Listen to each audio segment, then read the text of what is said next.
नमस्कार साथियों, क्लास 24 में आपका स्वागत है।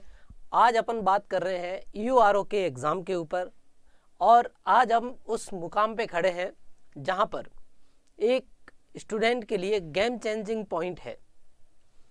काफ़ी दिनों से यूआरओ के लिए हम क्लासें ले रहे हैं, आप अच्छे से पढ़ रहे हैं, लेकिन ये जो मूवमेंट है, ये जो समय है जहां से यूआरओ एग्ज़ाम के लिए सिर्फ 5 महीने रहे हैं, वो एक डिसाइडिंग मोमेंट है, वो एक डिसाइडिंग स्पॉट है जहां से आपको अपनी तैयारी को एक अलग ही स्पेस पे ले जाना है, एक अलग ही दिशा के अंदर मोड़ना है और अब एकदम तैयार होके एग्ज़ाम के ऊपर आपको बहुत लगन से पढ़ना है।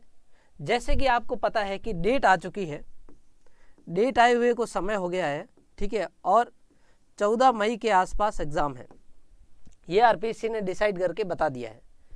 तो अब रैपिड फायर राउंड के अंदर अपने को पढ़ने में लगना है। किस तरह से ये गेम चेंजिंग मूवमेंट हो सकता है, उसके लिए एक स्ट्रैटेजी, एक रणनीति आपका है, उसकी बात अपन करते हैं कि लगभग समय कितना रहा है, 5 महीने।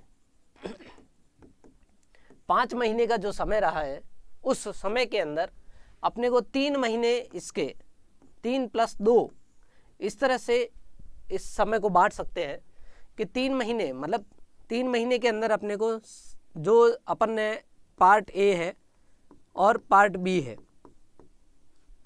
पार्ट ए और पार्ट बी, इन दोनों की जो स्टडी है या जो इसका पढ़ने वाला सेक्शन है वो पूरा करना है। इस समय के अंदर 3 महीनों के अंदर अपन ने जितना पढ़ा, जो पढ़ा, जैसा पढ़ा, ठीक है, लेकिन अब अपने को जो पढ़ाई की स्पीड है, अपना पेस है, वो बहुत अधिक बढ़ाना है और एग्ज़ाम के हिसाब से एग्ज़ाम ओरिएंटेड होके 3 महीने के अंदर सारा सिलेबस, पूरा सिलेबस कवर करना है। 3 महीने में पूरा सिलेबस कवर करना है। उसके बाद 2 महीने जो बचेंगे, अप्रैल और मार्च और अप्रैल, मई के अंदर तो एग्ज़ाम ही है और इसके अंदर आप भले ही 2.5 महीने कह दें, क्योंकि 14 दिन या 13 दिन वो भी मिलेंगे आपको। तो जो ये समय है, इस समय के अंदर आपको रिवीजन करना है और ये 2.5 महीने हैं रिवीजन के होने चाहिए और इसके अंदर आपको कम से कम 5 बार नहीं तो 3 बार रिवीजन करना ही है। और ये जो 13 दिन रहेंगे, ये 13 दिन में 2 बार रिवीजन। जो 2 महीने हैं, इन 2 महीनों में 3 से 4 बार रिवीजन। जितना भी पढ़ा है, जो भी पढ़ा है, करंट अफेयर के अलावा इन लास्ट के 2 महीनों में आपको कुछ नहीं पढ़ना है, ये डिसाइड कर लो।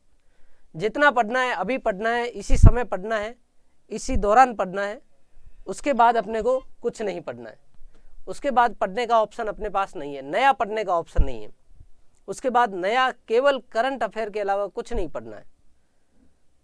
फरवरी तक ये सारा सिलेबस हो जाने के बाद, फरवरी तक ये सारी चीज़ें हो जानी चाहिए और मार्च और अप्रैल के अंदर ये रिवीजन का सिस्टम अपना चलना चाहिए। जब अपने कम से कम 4 से 5 रिवीजन होंगे, 2 ये रिवीजन और कम से कम 3 ये रिवीजन, 5 रिवीजन होंगे और एक बार अच्छे से अपना सिलेबस होगा, मतलब 6 बार रिवीजन, सिलेबस प्लस रिवीजन 6 बार कम से कम करके जाना है। तब अपन कहीं रेस के अंदर खड़े होंगे, कहीं यूआरओ की रेस में खड़े होंगे। इस रिवीजन करने के दौरान अपने को टेस्ट सीरीज लगानी है, और टेस्ट सीरीज से सारा सिलेबस कवर करना है, ठीक है। तो ये सारी चीज़ें अपने को ध्यान रखनी है। किस प्रकार से रणनीति बनानी है कि 3 महीने के अंदर अपन सिलेबस खत्म कर पाएँ, 3 महीने के अंदर सारी चीज़ें अपन देख पाएँ, उससे सारी चीज़ें कर पाएँ। तो 3 महीने के अंदर पार्ट ए और पार्ट बी दोनों करने हैं। पार्ट ए और पार्ट बी होने के बाद तुरंत रिवीजन और टेस्ट सीरीज के ऊपर अपना फोकस रखना है और आप डेड एंड रखिए। फरवरी के अंदर, फरवरी तक अपना कोर्स पूरा होना चाहिए।